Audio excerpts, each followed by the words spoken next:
के genius, myself Alka and welcome to our excellence family. चलिए friend, start करते हैं हमारी आज की वीडियो, जिसमें हम जानेंगे संगठन के उद्देश्य या महत्व कि हम हमारा काम करने के लिए जिन लोगों को इकट्ठा करते हैं और उनके बीच कामों को बांटते हैं, तो क्या ये हमारा तरीका सही है, क्या इस तरीके से हमें फायदा है या फिर नहीं है। ठीक है, कहने का मतलब है कि हम हमारा काम अकेले नहीं कर सकते हैं, जो हम एक संगठन को क्या करते हैं, बनाते हैं, और अगर हम इसे बनाते भी हैं तो इसका हमें क्या फायदा है। ठीक है, तो इसकी डिटेल से आज हम इसे समझते हैं। तो क्या लिखा है फ्रेंड्स कि संगठन के कुशल संचालन के अभाव में, संगठन के कुशल संचालन के अभाव में, अभाव मतलब कमी में हमारा जीवन स्तर, हमारा सामाजिक तथा सांस्कृतिक स्तर कायम नहीं रखा जा सकता। कहने का मतलब है कि आज संगठन, जैसे आज हम हमारे परिवार के साथ रहते हैं, तो परिवार के सभी सदस्य, दादा दादी, चाचा चाची, है ना, सभी के साथ रहना, तो ये क्या है, ये भी तो एक संगठन है। समाज के लोगों के साथ रहना, ना कि समाज से अलग रहना, ये भी क्या है, एक संगठन है। तो वो बोल रहा है कि आज संगठन न केवल व्यावसायिक कामों के लिए उपयुक्त है, बल्कि संगठन हमारे सामाजिक, आर्थिक और हमारे सांस्कृतिक सभी जीवन से जुड़ा हुआ है। इसके अभाव में हम उन्नति ही नहीं कर सकते। आज परिवार से अलग होकर हम कोई काम कर सकते हैं क्या?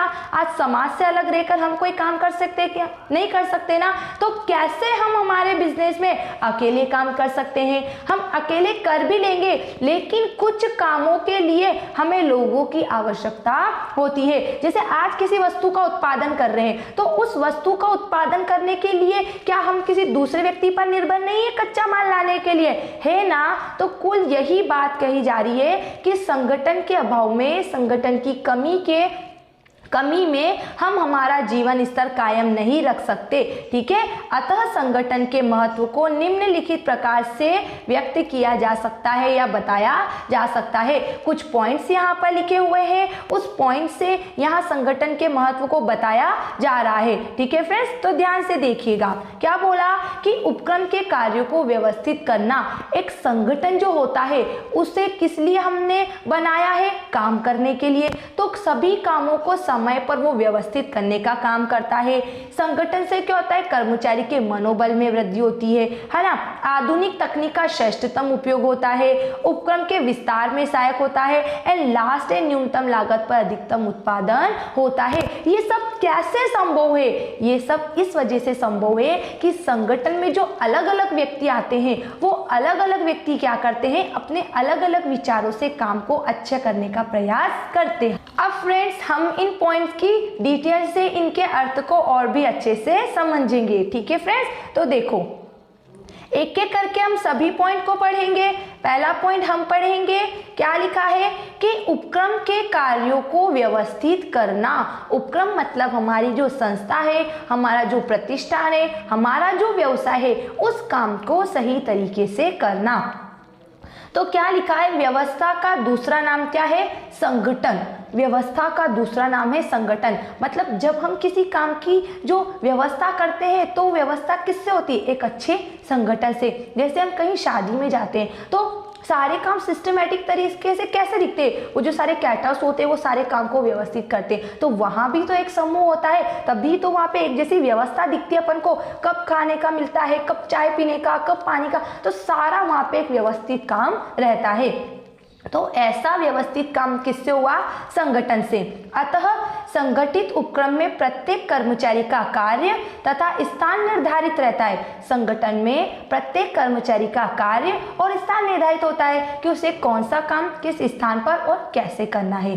तभी तो विशालकाय उपक्रमों में हजारों कर्मचारियों के कार्यरत होते हुए भी सारा काम व्यवस्थित रूप से चलता है। संगठन क्या करता है? उपक्रम के सभी कार्यों को सही दिशा में करने का काम करता है। हम देखते हैं ना कि बड़ी बड़ी जो कंपनियां होती है, वहाँ बहुत सारे कर्मचारी होते हैं, तो उन सबका काम व्यवस्थित कैसे चलता है? फैक्ट्री में इतने सारे वर्कर जो है वो सारा काम व्यवस्थित कैसे करते हैं? तो उनका सही मार्गदर्शन किया जाता है। तो कुल मिला के संगठन का क्या महत्व है? संगठन हमारे काम को व्यवस्थित अर्थात सही समय पर पूरा करने का काम करता है। सेकंड देखो, मनोबल में वृद्धि।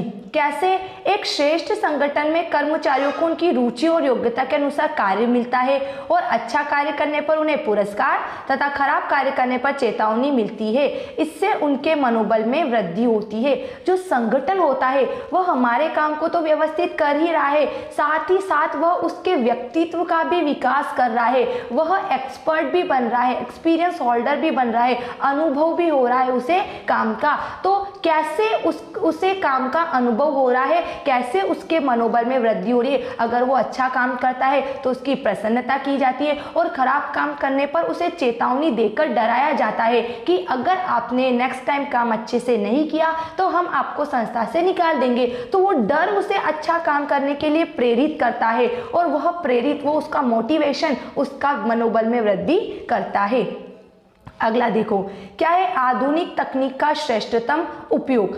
यद्यपि आधुनिक तकनीक बेहद महंगी और जटिल है, किंतु उसके उपयोग के द्वारा उपकरण की उत्पादकता में वृद्धि की जा सकती है।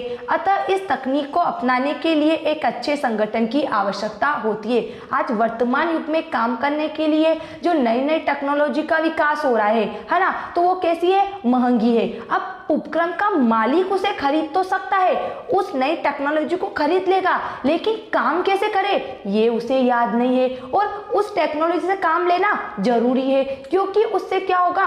कम समय में, कम पैसे में अधिक काम होगा, अधिक उत्पादन होगा। तो आज जो वर्तमान युग में जो टेक्नोलॉजी जो महंगी हो गई है ना, लेकिन काम उससे आसान हो रहा है, तो उस टेक्नोलॉजी का उपयोग करने के लिए भी हमें एक श्रेष्ठ संगठन की आवश्यकता है, क्योंकि एक श्रेष्ठ संगठन क्या करेगा? उस टेक्नोलॉजी को अच्छे से उपयोग में ला सकेगा। ठीक है फ्रेंड्स, अगला देखो उपक्रम के विस्तार में सहायक। मतलब एक उपक्रम सफलता कब प्राप्त करेगा? जब उसका संगठन, उसकी टीम उसमें काम अच्छे से करेगी। अगर टीम अच्छे से काम नहीं करेगी तो वह संगठन डगमगा जाएगा। वो सफलता तो प्राप्त करेगा अपने स्तर से, लेकिन वो उस स्तर पर नहीं जा पाएगा जिस स्तर पर वो जाना चाहता था। तो वर्तमान समय में उपक्रमों का स्वरूप अंतर्राष्ट्रीय हो गया है। अंतर्राष्ट्रीय मतलब विश्व स्तर पर सभी जगह उपक्रम में संगठन के माध्यम से काम हो रहे हैं और उनका आकार कई गुना बड़ा हो गया है। वर्तमान में उपक्रम का स्वरूप मतलब आज जो उपक्रम है, जो प्रतिष्ठान है, जो व्यवसाय है, उसमें जो काम हो रहे हैं, तो उनके काम केवल एक क्षेत्र विशेष या उनके देश की सीमा में न रहते हुए विश्व स्तरीय हो गए हैं। आज विश्व में क्या हो गया है कि उनके उपक्रम का स्वरूप फैल गया है। ठीक है, बहुराष्ट्रीय कंपनी सुनिए ना कि एक स्थान पर स्थापित की जाती है, उसकी ब्रांच, उसकी शाखा अनेक जगह होती है। तो वही बात कह रहा है ना, जो एक श्रेष्ठ संगठन के कारण ही हो सका है। अतः वास्तव में आधुनिक संगठन उपक्रम के विस्तार हेतु जिम्मेदार है। उपक्रम के विस्तार में सहायक। आज इन उपक्रम को छोटे स्तर से बड़े स्तर पर ले जाने के लिए एक अच्छे संगठन का ही क्या पड़ा? उसमें प्रभाव पड़ा। एक अच्छा संगठन ही उसे उच्च स्तर पर ले गया। तो संगठन का क्या महत्व है? संगठन का क्या फायदा हुआ कि उपक्रम का विस्तार हुआ, उपक्रम का विस्तार बड़े पैमाने पर हुआ। एंड लास्ट है इसमें न्यूनतम लागत पर अधिकतम उत्पादन करना। संगठन का मुख्य उद्देश्य न्यूनतम लागत पर अधिकतम तथा श्रेष्ठतम उत्पादन करना होता है कि कम से कम खर्चा आए और अधिक से अधिक उत्पादन हो, ताकि जितना ज्यादा उत्पादन होगा उतना ज्यादा बिक्री होगी और जितना ज्यादा बिक्री होगी उतना ज्यादा क्या होगा? हमें लाभ होगा। ठीक है फ्रेंड्स, तो हमने जाना ये जो संगठन है, हम हमारे काम करने के लिए व्यक्तियों को एकत्रित करते हैं और योग्यता के आधार पर कार्यों को बांटकर उनसे काम लेते हैं। तो हमें क्या फायदा हुआ? एक बार फिर से देख लो।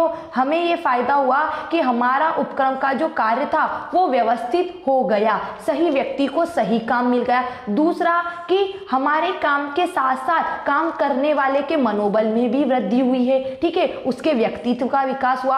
आधुनिक तकनीक का श्रेष्ठतम उपयोग मतलब कि क्या है? जैसे एक गेहूं की बोरी क्या उठाने वाला खरीद नहीं सकता और खरीदने वाला उठा नहीं सकता। तो उसी तरीके से इसमें मशीनों को खरीद सकता है मालिक, लेकिन उसमें काम नहीं कर सकता। तो उस आधुनिक टेक्नोलॉजी का उपयोग करने के लिए हमें किसकी आवश्यकता हुई? संगठन की आवश्यकता हुई। उपक्रम के विस्तार में शायद आज उसका जो व्यापार है वो उसके क्षेत्र, उसके देश, उसके राज्य में न रहते हुए अंतरराष्ट्रीय हो गया, विश्व स्तर तक चल गया। तो कैसे गया? एक अच्छे संगठन से गया। और संगठन क्या कर रहा है? कम से कम लागत पर अधिक से अधिक वस्तु का उत्पादन कर रहा है, क्योंकि काम करवाने वाले से ज्यादा काम करने वाला जानता है। ठीक है फ्रेंड्स, अब अगर आपको किसी भी पॉइंट में डाउट लगता है तो आप मुझे कमेंट्स बॉक्स में जरूर लिख के बताइएगा। Thanks for watching this video. Bye bye.